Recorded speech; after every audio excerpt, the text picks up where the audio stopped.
പോലീസിനെ നിരന്തരം വെല്ലുവിളിച്ച് ഒളിവിൽ പോയ നിരവധി കേസുകളിലെ പ്രതി അർജുൻ ആയങ്കി ഒടുവിൽ അറസ്റ്റിൽ. 2 ദിവസം നീണ്ട തിരച്ചിലിനൊടുവിൽ കണ്ണൂരിലെ ഒളിത്താവളത്തിൽ നിന്നാണ് ഇയാളെ പോലീസ് പിടികൂടിയത്. ഉത്തരമേഖല ഡിഐജിയുടെ നേതൃത്വത്തിലായിരുന്നു അറസ്റ്റ്. കണ്ണൂർ നഗരത്തിലെ അപ്പാർട്ട്മെന്റിൽ ഒളിവിൽ കഴിയുകയായിരുന്നു അർജുൻ. പോലീസ് എത്തിയതറിഞ്ഞ് ഓടി രക്ഷപ്പെടാൻ ശ്രമിച്ചുവെങ്കിലും സാധിച്ചില്ല. സുഹൃത്തായ മറ്റൊരാളും അർജുനൊപ്പം ഉണ്ടായിരുന്നു. കണ്ണൂരിലെ കേസിൽ അറസ്റ്റ് രേഖപ്പെടുത്തിയ ശേഷം പ്രതി എറണാകുളത്തേക്ക് മാറ്റും. കോതമംഗലത്തിന് സമീപമുള്ള റിസോർട്ടിൽ ക്രിമിനൽ പ്രവർത്തനങ്ങൾക്കായി സംഘം ചേർന്നെന്ന സംശയത്തിൽ അർജുൻ ആയങ്കിയെയും സംഘത്തെയും കോതമംഗലം പോലീസ് നേരത്തെ കസ്റ്റഡിയിലെടുത്തിരുന്നു. ഈ കേസിൽ ജാമ്യത്തിലിറങ്ങിയ ശേഷം റെയ്ഡിന് നേതൃത്വം നൽകിയ കോതമംഗലം ഇൻസ്പെക്ടർക്കെതിരെയും ഊന്നുകൽ SHOയ്ക്കെതിരെയും സോഷ്യൽ മീഡിയ വഴി ഭീഷണി മുഴക്കിയതിനും ആയങ്കിക്കെതിരെ കേസെടുത്തിരുന്നു. ഹൈക്കോടതി മുൻകൂർ ജാമ്യാപേക്ഷ തള്ളിയ ശേഷവും പോലീസിനെ വെല്ലുവിളിക്കുന്നത് തുടർന്നതിന് പിന്നാലെയാണ് തിരച്ചിൽ ഊർജിതമാക്കിയതും ഇപ്പോൾ പിടിയിലായതും. എന്നാൽ കഴിഞ്ഞ ദിവസം അർജുൻ ആയങ്കി ഒളിവിൽ പോകാൻ ഉപയോഗിച്ച കാർ പോലീസ് കസ്റ്റഡിയിലെടുത്തിരുന്നു. കണ്ണൂർ പനങ്കാവിലാണ് കാർ ഉപേക്ഷിച്ച നിലയിൽ കണ്ടെത്തിയത്. അർജുന്റെ ഭാര്യയുടെ പേരിലുള്ളതാണ് വാഹനം.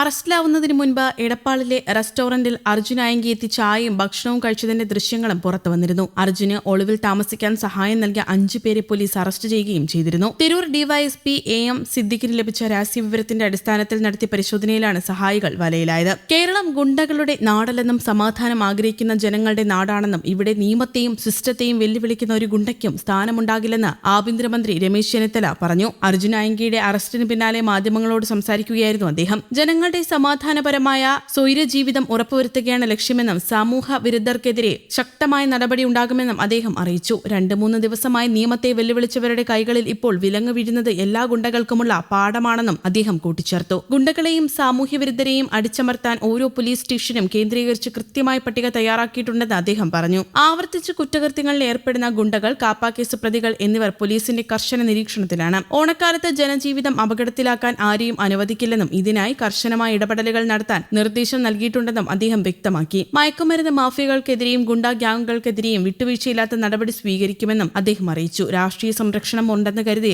ആരും നിയമത്തിന് മുന്നിൽ നിന്ന് രക്ഷപ്പെടില്ലെന്നും നിയമം എല്ലാവർക്കും ഒരുപോലെയാണെന്നും ചെന്നിത്തല പറഞ്ഞു. പ്രതിപക്ഷ നേതാവ് പിണറായി വിജയനും MV ജയരാജനും അർജുൻ ആയങ്കിയെ തള്ളിപ്പറഞ്ഞ സാഹചര്യത്തിൽ ഇത്തരക്കാരെ സംരക്ഷിക്കാൻ ആർക്കും കഴിയില്ലെന്നും അദ്ദേഹം ചൂണ്ടിക്കാട്ടി. കൊച്ചിയിലും തിരുവനന്തപുരത്തും സജീവമായ കൊട്ടേഷൻ ഗുണ്ടാ സംഘങ്ങളെ വെച്ചുപൊറപ്പിക്കില്ലെന്നും ഗുണ്ടകളെ മാത്രമല്ല അവരെ പോറ്റി വളർത്തുന്നവരെയും നിയമത്തിന് മുന്നിൽ കൊണ്ടുവരുമെന്നും അദ്ദേഹം വ്യക്തമാക്കി. നിയമപരമായി സ്വീകരിക്കാവുന്ന എല്ലാ നടപടികളും ഇത്തരം ക്രിമിനലുകൾക്കെതിരെ സ്വീകരിക്കുമെന്നും അദ്ദേഹം പറഞ്ഞു. പോലീസിനെ വെല്ലുവിളിക്കാൻ ഒരു ആയങ്കിയും അനുവദിക്കില്ലെന്ന് ADGP വിജയനും പ്രതികരിച്ചിരുന്നു. പോലീസിനെ കുറെ വെല്ലുവിളിച്ചു എന്നത് ആയങ്കിയുടെ തോന്നലാണ്. ഇത്തരക്കാർക്ക് ലഭിക്കുന്ന വീരപരിവേഷം താൽക്കാലികമായ ഷോ മാത്രമാണ്. ഒരു പരിധി വിട്ട് വളർന്നുവെന്ന് ആയങ്കിക്ക് തോന്നുന്നുണ്ട് എന്ന് മനസ്സിലായപ്പോൾ തന്നെ അയാളെ നിയമപരമായി പൂട്ടാനുള്ള നടപടികൾ പോലീസ് ആരംഭിച്ചിരുന്നു. ആഭ്യന്തരമന്ത്രിയുടെ നിർദ്ദേശപ്രകാരമാണ് ആയങ്കിക്കെതിരായ നടപടിയുമായി മുന്നോട്ട് പോയതെന്നും ADGP പറഞ്ഞു. മുൻകൂർ ജാമ്യാപേക്ഷ കോടതിയുടെ പരിഗണനയിലായിരുന്ന സമയത്ത് സാധാരണ നിലയിലുള്ള നടപടികളുമായി പോലീസ് കാത്തിരിക്കുകയായിരുന്നു. എന്നാൽ കോടതി ജാമ്യം നിഷേധിച്ചതോടെ ഇയാൾ ഒളിവിൽ പോവുകയായിരുന്നുവെന്നും തുടർന്നാണ് പോലീസ് പിടികൂടാനുള്ള നീക്കങ്ങൾ ഊർജിതമാക്കിയതെന്നും അദ്ദേഹം പറഞ്ഞു. ചെയ്ത കുറ്റത്തിനുള്ള ശിക്ഷ ലഭിക്കുമെന്നും ADGP പറഞ്ഞു. പോലീസിനെ വെല്ലുവിളിക്കുന്നത് സമൂഹത്തെ തന്നെ വെല്ലുവിളിക്കുന്നതിന് തുല്യമാണ്. സമൂഹത്തിന്റെ സുരക്ഷയ്ക്കും ജനങ്ങളുടെ ജീവനും സ്വത്തിനും സംരക്ഷണം നൽകുന്ന പോലീസിനെതിരെ സാമൂഹിക മാധ്യമത്തിൽ വെല്ലുവിളികൾ ഉയർത്തുന്നതും അതിനെ ലൈക്കുകളിലൂടെയും കമന്റുകളിലൂടെയും പ്രോത്സാഹിപ്പിക്കുന്നവരും നിരീക്ഷണത്തിലാണെന്നും പോലീസ് മുന്നറിയിപ്പ് നൽകി. ഒളിവിൽ കഴിയുന്നതിനിടെ ലൊക്കേഷനുകൾ മാറി പോയിരുന്നെങ്കിലും പോലീസ് ഇയാളെ നിരന്തരം നിരീക്ഷിക്കുന്നുണ്ടായിരുന്നു. പിടികൂടുമ്പോൾ മനുഷ്യാവകാശ ലംഘനങ്ങളോ നിയമവിരുദ്ധമായ രീതികളോ ഇല്ലാതെ പൂർണ്ണമായും നിയമമനുസരിച്ച് പ്രവർത്തിക്കണമെന്ന ആഭ്യന്തരമന്ത്രിയുടെ നിർദ്ദേശമുണ്ടായിരുന്നു. അത് പാലിച്ചുകൊണ്ടാണ് ആയങ്കിയെ പിടികൂടിയതെന്നും അദ്ദേഹം പറഞ്ഞു.